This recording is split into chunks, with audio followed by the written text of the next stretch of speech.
Next up, Lafferty Daniel and Gilmore Happy. Empathy. Smile while you think of someone else smiling. Laugh when you make someone find the humor. Love when you got lust on the speed dial. Resist when you know it ain't gonna last. Relax, 'cause everybody's got their struggles. Empathize, 'cause you don't know their past. Forgive, 'cause your innocence is tainted. Trust, 'cause it's fear that holds us back.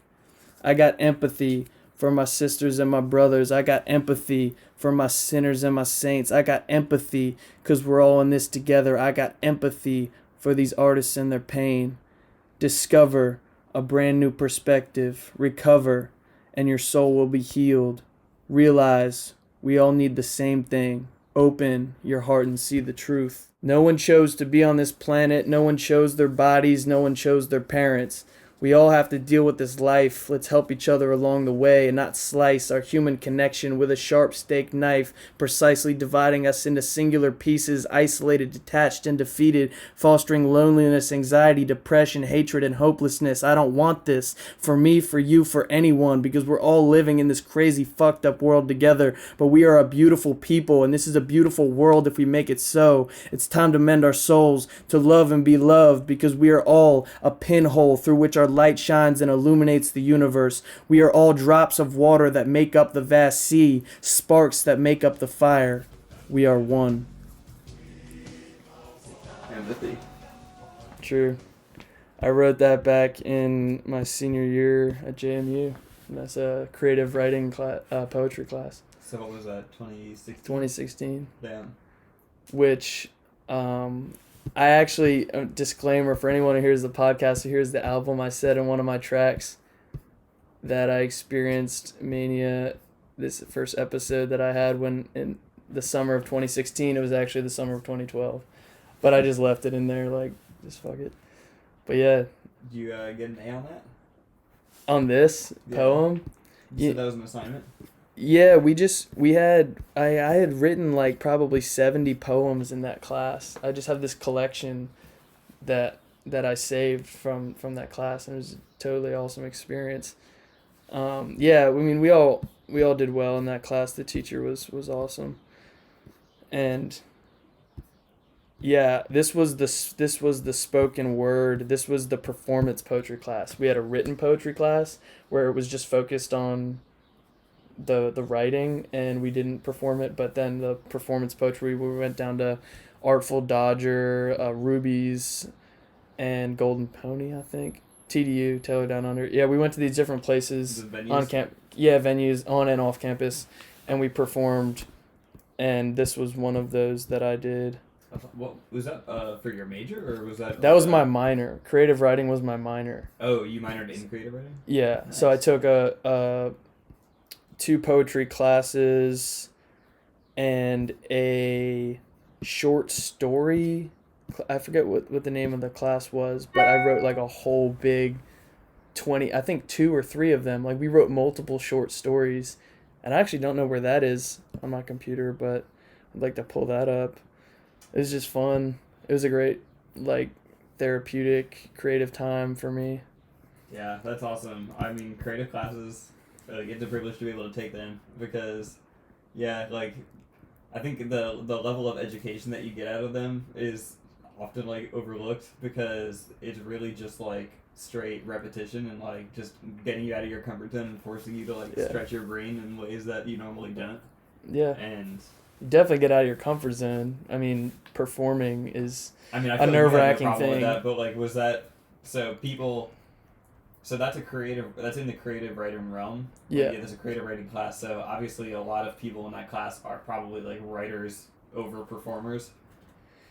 Yeah, definitely, So, definitely. So I would imagine that you would probably on like the higher end of the like bell curve of like people that like struggled with doing that in that class. Because I'm sure there were people in there that like have never performed in their life that were like no, shook. you're absolutely right, and like it was emotional, dude. Mm-hmm. There were tears. I mean, people got deep. Like I get deep, but I mean, even my teacher told me, she's like, wow, you're a deep dude. She just said it straight up like that. I remember I had a theater teacher my freshman year, and he said after my final performance of whatever play we had to come up with, he was like, "You are a ridiculous human being," and there's just things like that I remember when people tell me. And Damn. Or things like that. you do get out of your comfort zone, for sure. Things like that make me wish that I like knew you at a different time in my life, because back when I was like a freshman or like sophomore at VCU, what used to be, or what is now Asado, the taco place. I don't know if you know where that is on Broad Street. It's like No, on but VCU campus. Asado, that Yeah. sounds Asad, dude. Asad, dude. You know. Yeah, it's like Yeah. it's like a taco and like margarita place, but it used to be this like Ethiopian restaurant, and they would do like slam poetry and like open mic nights. Slam poetry is hilarious. For from 22 Jump Street when Jonah Hill makes fun of it, it's like saying things. No, but I mean, Cynthia. Jesus died for our Cynthias. but there was obviously a lot more performance to it than that. Yeah. But yeah, it was awesome. I would always go to those. Dude, I mean, it's You great. would've crushed at one of those. What'd you You say? said you would have crushed it. Oh, dude, because I did perform in, like I said, in Harrisonburg, but there's nothing like it. I mean, once you get up there the first time, and I think in the beginning, what some musicians and people who are super talented do all the time is, once you get up there on stage and perform for the first time, and you get like a positive reaction from the audience, and it boosts up your confidence, and then you go through repetition of doing it again and again and again, and you just become so confident, and you don't really have the butterflies. I always get the butterflies no matter what, though. I always get the butterflies. It's like, yeah, I mean, not like in a good way. It's like, for sure. I'm almost addicted to the butterflies. It's almost like it brings me back memories from when I played sports, and I'd always get the butterflies like before a big game. Like, oh my god, dude, you're going into battle, bro. And I played lacrosse and football, and I was a small dude, so I was getting ready to like put my fucking neck on the Honestly, line. Like, it's funny because like with my art too, like I feel like there was a certain point where I almost felt like too comfortable in it, or I was comfortable in my skill level, and obviously I've been like pushing to get better. But there's nothing that really like trains you and gets you like sharper than just like straight up, like you said, like going in a battle where like your life is on the line, metaphorically speaking. And so like, but I was like literally speaking at times, like. But like to put it in like my perspective as an artist, it's funny because I guess like the most recent times I've ever actually felt that, where I was like, oh shit, like that is still a real feeling I can feel, is when I've like said yes to like doing like commissions for people that are like bigger, and like that people that are either like paying me a lot of money, or like they're just like, it's gonna be for something that's like really big, and I have like a higher expectation for myself on it. Yeah. But I was like, damn that, and then like you're right, you do almost get addicted to that, because I want to like I just want to look for those opportunities all the time, because I know that To put your stuff out there. Yeah, and it really just like, I feel like it exponentially just like compounds your rate at which you like learn things and like acquire information, because like your life is on the line. Like you gotta just get it done. You don't have time to slack around and like, be complacent. Totally. Because I know so many talented people that I just want to shake them and be like, just fucking do it, man. Like, get over your insecurities and just fucking go for it. Do a full fucking send. I just have this really optimistic view of performers. I love promoting people. I love gassing up my fucking homies and homegirls like no other. There's just this talented room of people. And I was like, they're so awesome, to this musician who's classically trained. You know, he knows how to sing. He knows how to play like every instrument. And he's like a little bit more critical and judgmental of the performers. And he's like, yeah, they've got a nice voice, but like everyone's so afraid to just fucking send it. Yeah, and this is a conversation that we previously were having off mic, but to go back to it, it's like a lot of good, really talented artists, like you're your own worst critic, and you hold yourself to such high standards that you end up holding yourself back from like putting yourself Cripples out there you. at all, because people that aren't in your realm and don't really know the level of stuff that you do about what you're doing are still going to look at it and be amazed by it and be blown away by it and be like, wow, this person's really talented, and they're not going to see the things that you're being critical of yourself on. You're right. Like, people will be less critical than you think. You're just so hard on yourself, especially as like when you're a perfectionist and you need Yeah, 'cause everything one to of be my perfect. friends that I went to school with, I mean, he's like an incredible guitar player, and he plays at a lot of venues around Richmond too. And yeah, like he'll walk off stage and come up to me and be like, "Man, like that was a like fucking terrible performance." I'm like, what are you talking about? Like it was amazing. Yeah. And like he's like, yeah, it's ridiculous. His level of talent is insane, but. Yeah, it's cool to get that feedback. But you know what? I guess like to a certain degree that I mean it's almost a requirement to like keep yourself accountable to like stay good at what you do is like Yeah. what would the artist be as good as they were if they weren't their own worst critic to that extent like Yeah, the plight of the artist. for sure. No, I know what you're saying. Yeah, no, the criticism from yourself sometimes is just the worst. You just gotta like you full send it. But a little sneak peek, yeah, that's what I do want to do.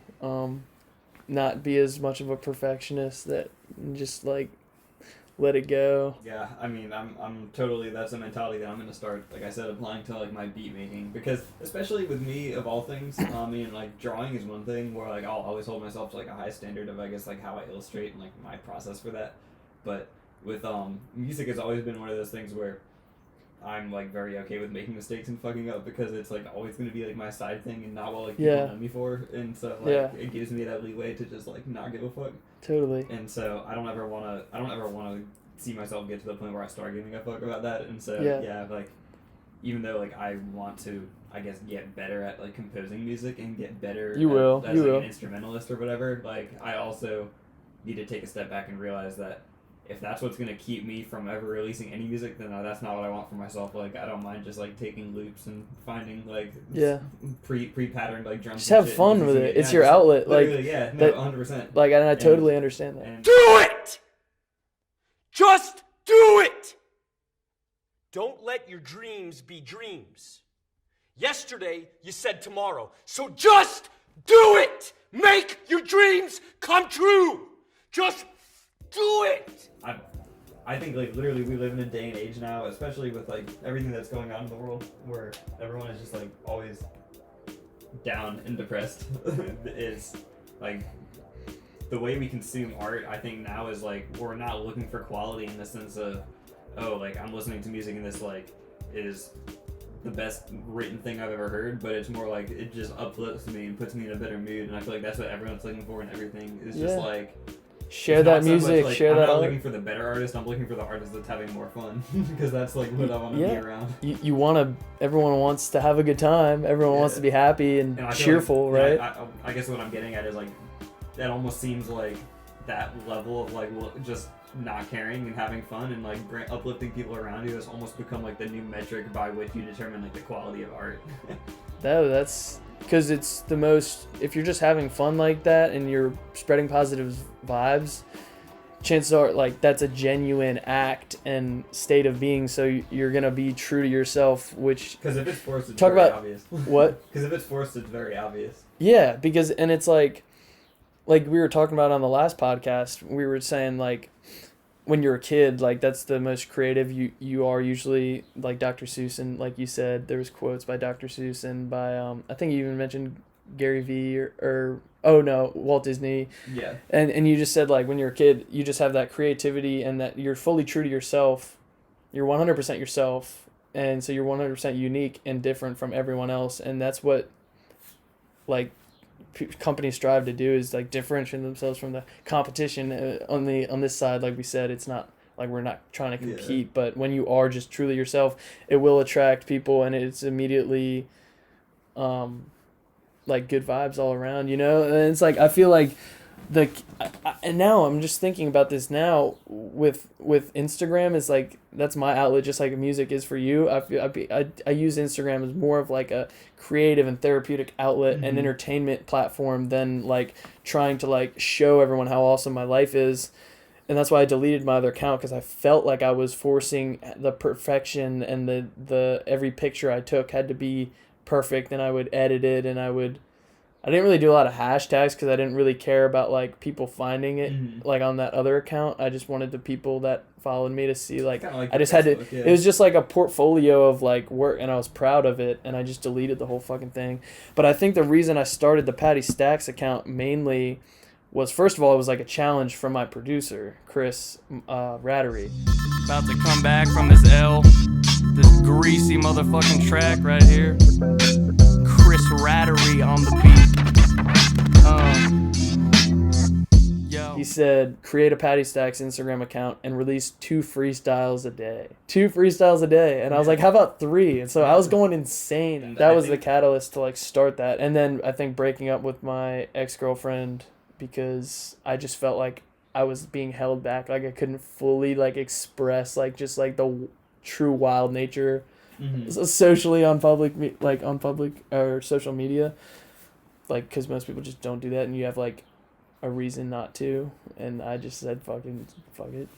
Yeah, no, that's interesting. I mean, when I started my art account, I almost sort of went through the same, not same thing, but like, I did come from a similar point of like, I just didn't want people's already pre-existing like perceptions of me as a person to influence like their enjoyment of my art, and so I was like, I want to just make something completely separate from like the people that I know, and just make art, put it out there, not show my face, and just like see how like just the world reacts to it, and Like unbiased opinion. exactly 100%, More, yeah. 100% unbiased, because I was like, if I post my art on my regular account, like I know for a fact that everyone's gonna be like, oh, this looks nice, like I'm proud of you, blah blah blah, and like pat me on the back for it, and like it's not just gonna feel genuine to me versus like me just putting it out and someone that not knows me and not knows like who the compliment is even going to. Yeah. Be like, yeah, this is awesome.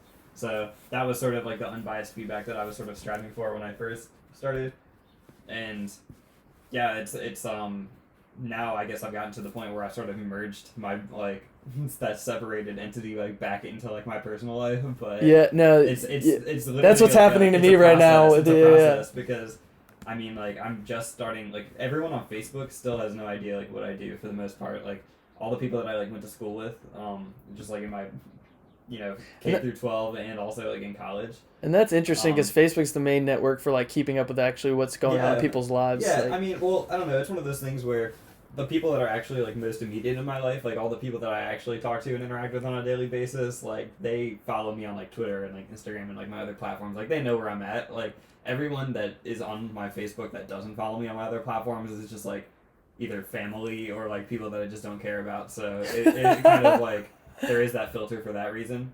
But now I'm finally at the point where I just like want to show all the people that don't necessarily like keep up with me. I want them to know what I've been up to, because to them it just looks like I've been like dead for the past 5 years. yeah, but just let go. Just let go, man. No, but now That's I was gonna delete my whole account, but I had to watch Real Yeah, Rose of but- Simi Valley. now I actually like kind of like Facebook again. I mean, I was thinking about just making a new one entirely and like opening it up to like people that I'm friends with on the internet, like my friends from like other countries, and like having them add me and stuff, Yeah. and just sort of like making like a personal Facebook and like keeping it like very personal, but like with like my other friends from around the world, and like not Oh, necessarily that's just, like, such my a local cool people. idea, dude. Yeah, but because then there's that separation where like you can really just show them exactly as much of your life as you want them to, because Yeah. like I don't know, that's sort of the weird thing the relationship I have with my Facebook is like I don't like using my Facebook because it feels like I'm just carrying like all this weight of I'm just like carrying all this weight of like, All my this past life ego. behind me. No, because like you go on my Oh. Facebook and it's just like all pictures of me from like 2013, 14, 15. It's like old ass pictures of me Yeah. that most people would just delete, but I don't want to delete them. Like I like them, and I'm not gonna delete them because like I appreciate their existence, and like the looking back is like the part of my like progression. But Yeah. at the same time, like I don't want to just like start going into like Facebook groups and start like posting shit, and then like random people on the internet just like clicking on me and like judging me based off of like what they're seeing from like 6 years ago. Totally. And so part of me for that reason was just thinking of just like making a new Facebook entirely. But the problem with Facebook is it's just so fucking integrated with everything, where like you use it to log into everything, and so Yeah. I would have no idea. Like I'd have to remake my accounts, or like just redo like my account information on a lot of stuff. So I was like, you know what? It's left me with no choice other than to just like not give a fuck. Yeah. But I mean, that's what I had to do with I changed my phone number because I got a new plan, and it was linked to everything, and I still I'm like experiencing the consequences of that, but had to get the Colorado area code. But yeah, dude, I deleted my Facebook like a few years back. I mean, So yeah, like I can't even have those old high school or middle school pictures. I don't know where they are. I know my friends probably have them somewhere. But yeah, are you gonna do that? Or are you just not gonna? Are you gonna delete your Facebook and make it personal? Like, did you decide yet? I don't think I am. I think I'm probably just gonna end up like taking all my old pictures and setting them to like only me or something like that, so like no one else can see them except me, but they're not deleted. True. And then just save them. Yeah. I kind of wish I'd saved some of my Instagram pictures and videos that I deleted on my other account, just because. Well, for future reference, if you're ever gonna delete something off your Instagram, archive it. Yeah, just archive it. You don't have to fully delete it. I did whatever. Dude, that's what I did with. I had notebooks, composition notebooks filled up with raps from high school, and I burnt them all in a fire because I was like getting manic for the first time, and I didn't know what that meant, and I was like ashamed of like how I was able to just fill up composition notebooks like how like almost more fluid than when I freestyle, because I'm writing like I'm freestyle writing, you know what I'm saying? But it's like that added like second that makes all the difference that I lack in the Instagram freestyles, because it's just all off the literally what's happening that moment. But then I was just writing all the shit, and I just fucking burnt them all in the fucking fire because I was like, fuck, man, get rid of it. I just said deletion. Then and then it's like a renewal, and you like evolve, and all your stuff is like it's gone, but it's like, but then the next thing you do is just it's just gonna keep getting better. If you drive that momentum and you keep letting that snowball, you're just gonna like what you keep putting out, like your next thing is gonna be better than your previous thing. It's gonna be better than that, and it's just like you're just going. And so you just gotta that go. thing that you left behind in the dust was like just a stepping stone, but it still served its purpose. Yeah, no, exactly. That's what I tried to tell my friend, because all of it, his computer shut down, and he lost all of his music that he had worked hard on. And granted, like, you can't really try to make light of that and too much, because it's like, holy shit, that fucking sucks. But it's like, dude, none of that was a waste. It's not like you like lost everything. Everything you did was, first of all, the process is what you should focus on, the enjoyment of the process. And then you also, not only did you enjoy the process, hopefully, and that's why you were doing it, but you also got better while you were doing it. So it's like a 2-for-1. So you actually like gained 2 things. The third thing was it's gone now, and you probably won't make any money from it. And also but the other benefit of it is like, if you really want to think of it this way and break it down, is that like and I can put this in my own terms, because I spend a lot of time like archiving things and like cataloging things, and like, for example, all the clothes that I make sure that I take a picture of every single thing, and so nothing goes like unaccounted for, and I know like every single thing I've ever made, and I have like a collection of it all on my Google Drive where they're all like nicely like cataloged out, and I love like that about it, because then it's like I can look back on it and be like, oh, look at all the shit I made. But also, there's a part of me I saw that was cool. That on your website. Oh, that was did cool. you? Yeah. No, you showed me. Yeah. Like, yeah, that was But sick. then there's a part of me that that is very, very aware of the fact that that's like almost a waste of time, and that like all the time that I spend doing that is just like time that I'm not working on like the next thing I could be doing. And so you're trying to save. If you just cut out your past and you just never look back, you have no choice but to just always make new shit. Yeah. You're like a digital hoarder, like. Yeah. Like, Yeah. And it's like, I love that for me, and it serves its purpose, but it's also one of those things where it only serves so much of a benefit, and ultimately it's just like taking time away from what I could be doing.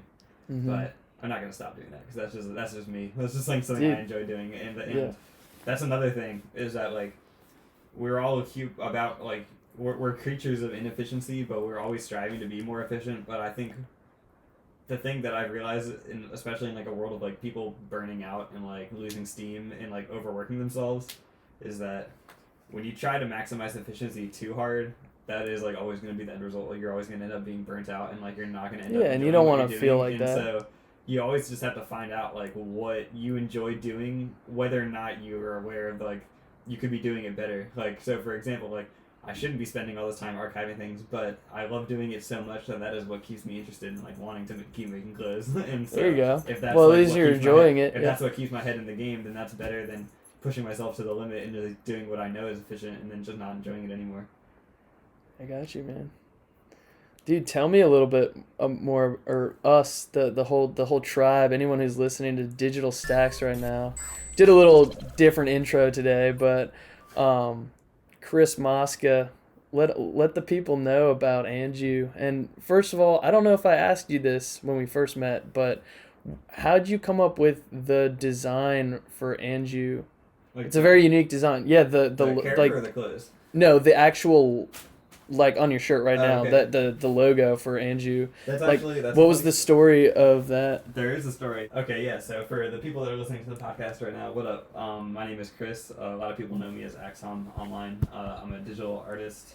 I also produce clothes and have a clothing brand named Anju Supply Co, which is sort of in my universe a clothing brand that's co-owned by me and the character that I've created. So it's like me and essentially like a cartoon character that are creating these clothes together. That's fascinating, dude. And so she handles all the production. I handle all the logistics and the shipping. True. And everything that we've created is original one-of-one clothing that is sourced all locally in Richmond, Virginia. And Shout out 804. yeah, and sort of the ethos of the brand, or the reason why I started doing it, is sort of like I've always had like an interest in like fashion, and I mean like I guess like I don't have tattoos, and so like clothes I guess has always been like my next biggest form of like self-expression, because other than that, you know, I'm like fairly normal looking. I have like a very normal haircut, so I don't stand out that much. So clothing has always been something that I've like drawn to as like a form of self-expression, and it also just, you know, it kind of like coincides with the art world. Like it goes hand in hand with it, where like a lot of artists that I know like always try to like make merch and stuff. So I've always had like an interest in wanting to make clothes for myself. And then I also like saw the opportunity to work with a lot of people and make clothes for them too, because in sort of going about wanting to make clothes for myself, I've like run into a lot of barriers and a lot of, I guess, like you run into the actual online industry of like trying to order things online and try to like get things manufactured, and you realize that there's like a huge monopoly over it, and it's a lot better to just like go local and do things yourself, especially in a world now with climate change. And I just think like there's so much waste in like everything, like food waste, like technology Oh, waste, I hate thinking about food waste. Like, it's or food product. It's just disgusting. But you know, it's we all do our part, and there's only so much we can do as individuals. But sort of, I guess the reason for my clothing brand was I really wanted to take the production of the clothes into my own hands and do everything myself, and sort of promote the idea of upcycling clothes and not outsourcing things. And so you know, I start by going to thrift stores, and I just like get sweaters and shirts off the shelves, and then I just like upcycle them, is what they call it. Totally. Yeah, just like sew all over them and create them into new like one pieces where each thing is completely unique, and I just like put my own custom spin on it. And I also work very closely with the people that want to buy clothes from me, and so if they want like custom orders, or if they want something to be designed a certain way, I'll go out and do it for them. But sort of the whole idea is to really put the art back into manufacturing clothes, and sort of telling artists like there's a much cooler way to like design your merchandise and make it unique to the individual, and that's just like a much better way of promoting yourself. That's also way more eco-conscious than just like going to a factory in China and getting like 30 gildan shirts printed and sent to you. Dude, and I was just gonna say, with the clothes, it's like not only are you have you created this character that you're co-producing with, and she's making clothes with you, which is just using your imagination to the maximum level. But so the actual making of the clothes, you said putting the art back into clothing production, is like the whole process is creative. The actual insignia that you're putting on the actual piece of clothes that you like upsell, you said, like you take it upcycle. Yeah. Sorry, that's what I meant. But like not only are you creating that art on the clothes, but the whole process itself of like going to the thrift store, it's just every single aspect of it is a creative I mean, everything's creative, everything's creating every day, but you know what I'm saying, like the whole process is not just like what you're creating, it's like your process is creative and your product is creative. The whole thing is like from start to finish is just so stimulating because it's such an adventure. And Yeah. I'm speaking for you right now a little bit because I'm imagining that it's just like you're hunting down, and you've told me like you're like hunting through the store looking for that clothes, and when you find it then you like envision how it's gonna look with the different art that you make, and it's just like that's so fucking cool. Yeah, like, no, 100%. And actually, I mean, when you put it that way, it is interesting because, I guess, yeah, like from point A to point B, a lot of people, they only see like the end result. They only see the shirt that I make that I just put up on the store. But really, I guess like to get to that end result, it starts with me at the thrift store and usually taking like 5 or 6 different sweaters and just, like literally like, pulling them all out and then like going through them, checking them, making sure that there's no like oil stains Holes or like, or- holes in them or like tears, like making sure they're all good to go. And then even from that, I might have like out of the 6 that I pulled off the rack, like maybe 3 of them are good. Wow. And then out of that 3, I'll usually only pick one of them and then just take that. And then of the one that I pick, you know, I'll like think over or like sketch out in my head like 5 or 6 different like ways I could design it with like different color patterns and like different like, so many yeah, possibilities. threads. And yeah, and then you know, like that itself is like a curation process because I'll narrow that down from like 5 potential designs down to 1 Yeah. and just go for it. And so it's almost like there's like a funnel of like ideas from the top to the bottom that just like slowly narrows down till you get like the end result. And Perfection. yeah, I really want to get into vlogging and like actually have like take you along the whole journey because I mean I've started posting more production videos on my TikTok. So if you go to the Anju Supply Co TikTok, I saw it. Yeah. I have a lot. That was of, dope. You make some fun videos. Yeah, I mean, well, they're kind of like rudimentary right now. It's really just me stringing together like just clips of the clothes that I'm making. But Well- that's something that I've made a habit of is that anytime I make a piece, I'll just have my phone out and just like record like 4 or 5 little like process clips from start to finish, and then just like have that in the backlog. So I actually have like 4 or 5 or 6 different like potential TikToks that are just like sitting on my phone right now. I'm Nice. just like waiting to go, and that's sort of like that's a new outlet that I'm like testing things with for the brand because yeah, like it started off really slow and like the first like 5 or 6 TikToks that I posted only got me like 10 followers and like not a lot of views. But then like that 7th one that I posted just randomly popped off and got like 6,000 views and got Yeah. like 40 followers. It be like that sometimes. Yeah, and so and that video was not like any better than any of the other ones that I posted. So I realized that like that kind of stuff is really just like in the hands of the algorithm, and I have no control over it other than just how much should I put out. Well, I was gonna say like there's a fine line.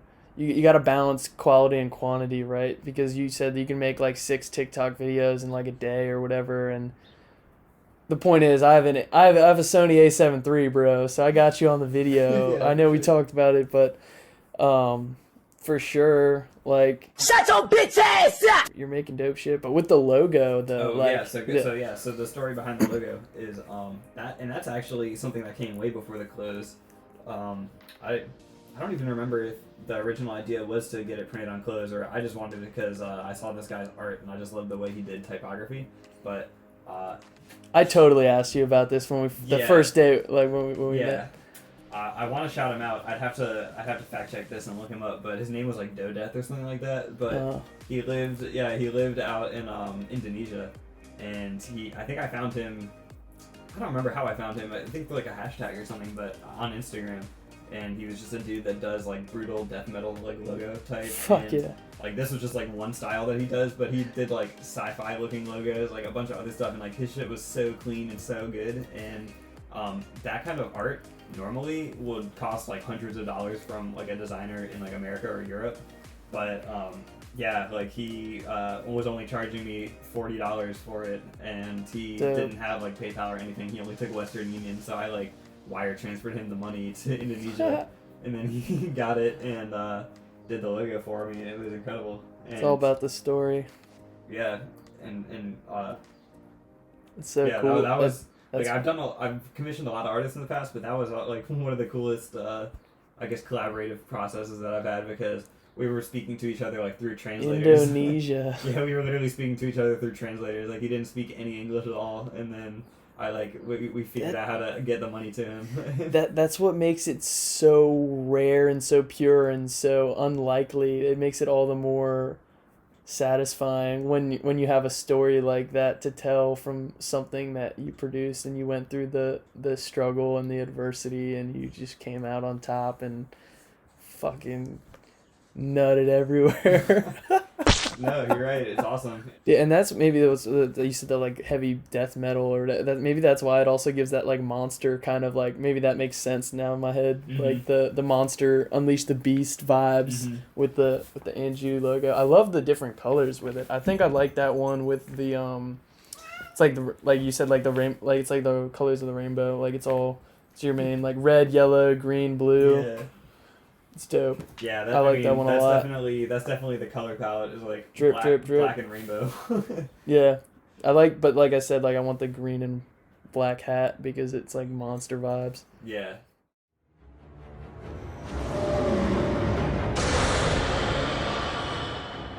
I guess aesthetically, like that was always what I sort of went for with the brand, because the whole, I guess, like reason why I got a logo and the style to begin with, even though, because like Anju online doesn't make like death metal music, like she just makes sort of like trap music and like more like bubblegum like raging music. Yeah. But like that, I just love that juxtaposition, because like she is such a multifaceted character. Like I know, she makes music in a certain style, but that's like only part of her personality. Like she's also like a gamer and like a vlogger and like a raver. Dude, you literally created an entity. Like, I mean, like just the way you personalized it and like detailed it to such a level. Like, I love that, and that's what my friend, when we made films together in college, he would say that like you've created this universe, like not only the character but like the whole world that she lives in. You created that for her, and it's like so fucking cool. That's like what we did with like the short film Milk and like D Hall True and the podcast, and like we created content and things to like create this universe, and then have like things that are similar in all of them, like connecting the dots, like have like references like in certain places. Like it's creating, dude. It's awesome. I mean, yeah. you created this whole It's funny because personality. I mean, all of it really, like, it was such a slow build too. Like that's why, I guess, going back to what we were talking about in the last podcast a little bit about like we have our entire lives to like sort of work on what we do, and so like it's okay to like slow down and realize that you don't have to like overwork yourself and always like be pushing for the next thing, because as Facebook memes would say, to the people in the back, like, right, like, Yeah. everyone needs everyone needs to hear that, because everyone's like fucking racing like 1 trillion miles per hour trying to fucking keep up with this technology. Now, is there anyone out there who wants to go fast? Anybody? I want to go fast. Hey, get him a suit. Hurry up, make it snappy. Let's go. because I mean, like, when I designed Anju as a character, like I didn't even have the name for her when I designed her. I just like drew a character that had no name, and then like kept drawing her, and then I was like, all right, I guess I'll make this like a character, and then I had no idea what I was even gonna name her, and so I remember I put a poll out on like my Tumblr or like my Instagram at the time, and I was like asking people like what they think like she should be named, and I ended up not taking anyone's suggestion. I ended up like still coming up with it my own, but for the uninitiated, for the uninitiated, no, well, Anju is the name of a character in Legend of Zelda: Majora's Mask. Okay. See, I didn't know that, but N64, and she's just like I was an like N64 guy though. Yeah, she's just like a minor character in like one side quest in the game, and like she bears no resemblance to like my character. But I don't know. I like the name, and Majora's Mask is actually like my favorite game of all time. So it's like a nod to that. See, makes sense. It all is. I love how you make sense of things and you revel in the story of how something came to be, like I do. Oh, and that's something that I'm actually like very conscious of in my art with that in particular. Like I want people to connect that dot. Like when people ask me, or totally, when people are like, "Oh, like, did you know like Anju is the name of a Majora's Mask character?" I'm like, "Yes." Like I want you to connect those dots. Like Coach Hicks taught me a lesson and he said it a lot. If the line doesn't hit the dots, I just make bigger dots. I don't want people to like think that I'm like stealing that name. Like I want people to know that that name is a homage to that, and so that's why like in Anju's room, like she has a Majora's Mask like poster on the wall. So like anyone that's like played Dude. the game, like if they had any suspicions that that's where the name came from, they would see that and then they would know. Sometimes you just gotta sneak little gems in there for the real ones, like for the ones that like really fuck with your shit. Why do we have that need to want people to like that burning need to like have people understand the way we do? Which, like I said on the last podcast, it's gonna be very hard to find someone who appreciates every detail as much as me, because I know where it all came from.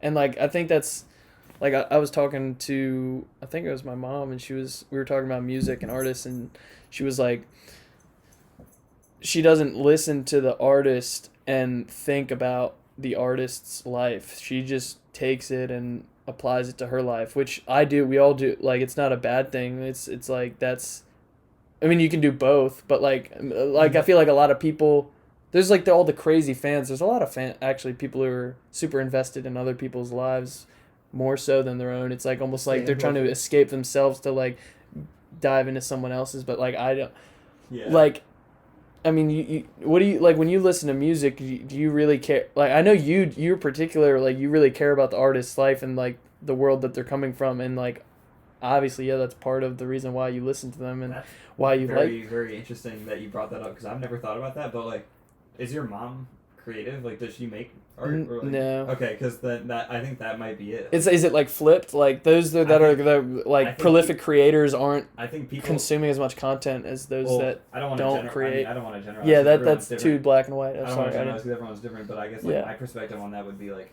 I would imagine that people that don't come from a position of creation will just like consume like a story that's being told in like a song or like a book or whatever, and then just relate it to their own life, because they're not like trying to externalize it, but as like a creator, I guess like you well, you know, and everyone's different in what they create, but like us like in I said, like, we are all about like creating from our own experiences, and so like totally I can't listen to something that another artist puts out and not imagine like them writing it from a personal perspective, because that's just me. Like, that's what I would do as someone that would do in that same position. Yeah, we tend to do that a lot. Is so like, I think like that's just sort of like a creation thing. Is like anyone that's a story writer is always gonna think about the writer of a story when they're reading a story. And it's sort of like, you can apply that to anything. Like people that are like really into film or whatever, like they're gonna think about like camera shots and shit when they're watching the movie, when the average person is just gonna watch the movie and enjoy it. Yeah. And like producers are gonna listen to a song and like pick apart the beat and think about what they like and don't like about it, and like how the automation comes in on like one part of the hi-hat and like and shit. Whereas like the other person's just gonna be like, yo, that slaps. Like, yeah, it's just like, when you're exposed to the other side of it, I guess even just a little bit, it's like that door is cracked open and you have no choice but to think about it when you're... No, I totally experienced that with film, because, I mean, up until I was really like 19, 20, like I didn't start getting into video or filming or video editing until midway through college. And I mean, up until that point, I didn't think about it. It was like magic to me, like watching a movie or a TV show or anything, and then it's like, holy shit, look at all these hundreds of files I have to cut up, and this is how it's edited, and these are how, I mean, the point of an edit is supposed to go unnoticed to the eye. It's supposed to just flow. Like, that's the whole purpose of editing, and that's why when you watch a movie, it just feels like it's like so smooth, like a river just flowing, like, because it just used to feel like when I was a little kid, it was just like magic, like how is this happening? And then you learn, and then you see all the way that the editing software works and how it is. I was like, holy shit, I can make movies. Like, I can literally make movies. Even, like I can apply that to like myself to a lesser extent too, because like obviously like I don't think about like the equipment or anything when I look at like the movie and I'm looking at film or whatever, but now as like a designer, I am always thinking about like composition. Like, and I guess now like that's not even just strictly related to like designers. Like, I feel like everyone that has an iPhone now that just like takes pictures of things now has some level of like awareness of like composition and like how to take photos and stuff. But it's one of those things where I guess once you you know, as a kid, you don't ever think twice about like the way a camera is shot in a movie. But then as you get older, you like realize that every single camera is like positioned in exactly where it is for a reason, and like everything in the frame is like spaced perfectly in the frame for like, a reason. And like that, like once you like understand like the rule of thirds, and, like the golden ratio, and like it's like the Fibonacci sequence, even like shit like that, and then you realize that just like. There is like almost a correct way to do things. No, like, totally. Not a correct way to do things, because like there is always room for like experimentation and like ways to break the mold. But there is break the there rules. is always going to be a way to do things where it's not going to just look completely wrong. Follow all the rules, but when it comes down to it, the story is the most compelling. It was going to draw people in and retain people's attention. The story's not always going to follow the rules. No, the story gets fucking wild, bro. Dude, you real quick, I might read another poem if you're down. Yeah. What'd you think of the empathy Dude, I like poem? I mean, yeah, that was definitely quality. Like it was longer than I thought it was gonna be, and it was also like I love the way it ended. Hell yeah, dude. I love writing, and I don't write like I wrote. It's. I guess it might be a laziness thing or just you have to have the right inspiration. Like it comes in spurts and waves and seasons for me. And in college, when I took these 2 poetry classes, like I was required to be writing poems for like assignments. So I was writing so much. And now, I mean, I write lyrics all the time, like thinking of how it could be used in a rap. And I do write poems, but it comes in waves. Like I could go like months without writing anything. And then I spend months where I'm literally writing multiple poems a day. It's just like it comes in different waves.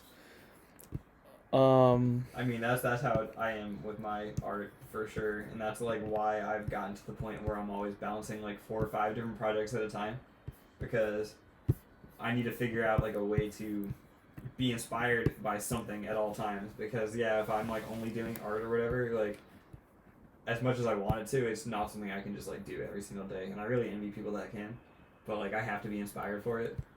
And now I currently am, which is awesome. But it definitely like comes in waves. Totally. Waves of the ocean. Put them in motion. Put the toast in the oven while we chill with McLovin. Yo, Cinderella, start fucking scrubbing. That's that. I'm not reading that from anything. That's just coming right out of my head like that. No beat, just fucking chilling. What do we want to? Oh, I just because it's like. I don't want people to think. What's it called? You can just make art and it's like a banana peel or some shit. You know how the people that like say like, oh, because like everything's art, and it's like you can literally like put literally 0 effort into something and like throw it up on a piece of paper and call it art. But because people embrace that idea, I don't know how you feel like when you know what I'm talking about, right? Yeah, that's kind of annoying to me. But it's like I submitted this as a poem to my class. I just titled it No Time, and then I put the letters SPACE spaced out all over the page. So it's just the poem's called No Time Space, and the space and the letters are just spaced across the page. So I just like I came up with it and did it in like 2 seconds, but it's actually like there. So I'm kind of contradicting myself because I actually did put some thought into that. So but I got the result of that? I mean, like, I think we all got A's in this class. Like, it was, as long as you submitted all your assignments and like, you know, it was interesting though too, because we had to critique other people's poetry, and it's like, it's such a subjective thing. And then when you have someone who might not even realize what they're saying, critique it, it's kind of annoying. Yeah. But I mean, no, trust me. But there's critics for everything, that's so why I felt a little bit of that in creative advertising, but I would have felt way more of that if I had actually gone to art school, because that's what art school is like all about. Is just like getting critiqued by professors that definitely don't have the same perspective on art as you do, and like art is so fucking subjective. That, like it almost sucks, because like you have to be aware enough to know that you kind of have to adhere to like what the teacher wants, and like as much as art is all about like expressing yourself and like doing whatever like you feel is you should do, like when you're in art school you kind of have to just like focus on pleasing the professor. Yeah, I was never a fan of that. I was pretty much like a C plus B minus guy in college, because I was just like, I think my GPA was like a 2.9 or something like that, just because I was like, I put in like just enough effort to like get a degree. But no, like once I got into the major that I knew I wanted, I was like, oh my god, I've developed a passion for filmmaking, and yes, this is awesome. But I just kind of got introduced to the tools. You know, we made a documentary. It was great. But in the other like general education classes, you know, I would just fucking, you know, I'd be up in the study lounge of our dorm till like all night long, probably getting work done from like 2 a.m. to like 8 a.m., like writing a paper the night before it's due, and then like sprinting across the quad to my class to get it in on time, and then getting like a B on it. And I was just like, that was me. fuck off. Yeah. Like I just... My like first 2 years of college, I was like so bad about that. I ended up having to take the same economics class like 3 times, and like one of them was because I withdrew because the professor sucked and like half the class withdrew. Then the other one was because like I was just so fucking like not disciplined, and like it was just like that was definitely like when I was at my worst about like actually attending classes, and it was like right around the time I started dating Tiff, so I was just like hanging out with her all the time and like not sleeping at my apartment, and so I was just like never ready for class on time and shit, and so like I just like stopped going to class. But like the breaking point was when I literally like woke up like 20 minutes late for an exam, like in like a snowstorm, and I had to like run across campus like in a snowstorm to like get I just pictured it like this. And no, that's now I'm remembering I didn't go to the exam. I just woke up and I was like, fuck it. I was like, fuck this. I'm just gonna have to retake this again. And that was definitely like I don't know. I still graduated on time. College is kind of a joke. But relating to college and classes, this is actually a poem that I wrote back in my senior year in one of my poetry classes as well. And it's actually, I'm just reading this now, and I haven't looked at this in like probably 5 years, and it's the poem. Oh, you're not supposed to give disclaimers anyway, but like it's like a combination of like a couple of tracks on my album, not lengthwise, but don't worry, I got some long shit. But anyway, I'll just read it. It's called Resilience. Green grass gracefully cools soft feet scorched by black asphalt heat. Ice cream trucks, jingles, dance in the sweet summer wind, energized by the clean blue sky as I swan dive into the deep end, playing basketball with friends, sweating, sprinting in the sweltering sun, laughing, joking, having so much fun. Bike rides to Mickey D's, stacking poker chips, sneaking out to parties, sleepovers, and greasy hands from Domino's making gripping an Xbox controller a hardy task. 3-hour football practices, getting crushed by 300-pounders, cheating on math tests, frantically finagling homework files from flash drives. Early morning dew arrives, frosting the lacrosse fields as springtime commences and winter kneels. And so do I. My mind trapped like a prisoner in steel. I can't feel anything but guilt and gloom. I can't sleep, I'm doomed. Confusion looms like a foggy cloud over my unfinished meals as tears beg to leak like a cactus in a drought.